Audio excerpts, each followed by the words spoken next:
Phone tapping కేసులో ప్రధాన నిందితుడు ఎస్ఐబి మాజీ చీఫ్ ప్రభాకర్ రావు ఇవాళ సిట్ విచారణకు హాజరు కానున్నారు. 2023 అసెంబ్లీ ఎన్నికలో అంతకు ముందు జరిగిన ఉప ఎన్నికల సమయంలో ఆయన వాడిన అధికారిక అనధికారిక సెల్ ఫోన్లను తమకు అప్పగించాలని సిట్ అధికారులు ఆదేశించారు. సెల్ ఫోన్లతో పాటు ల్యాప్టాప్, మ్యాక్ బుక్లను సైతం అందజేయాలని సూచించారు.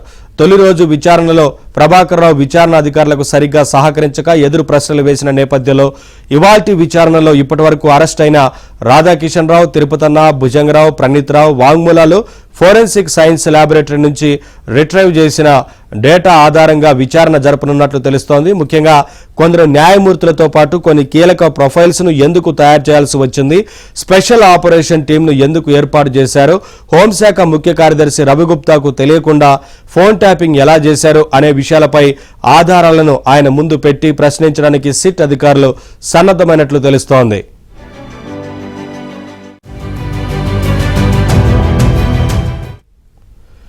ఇదిలా ఉంటే ప్రభాకర్ రావు మంగళవారం నాంపల్లి కోర్టుకు హాజరయ్యారు. అమెరికాలో ఉన్న సమయంలో ఆయన్ను ప్రకటిత నేరస్తుడిగా ప్రకటించాలంటూ సిట్ అధికారులు నాంపల్లి కోర్టును ఆశ్రయించారు.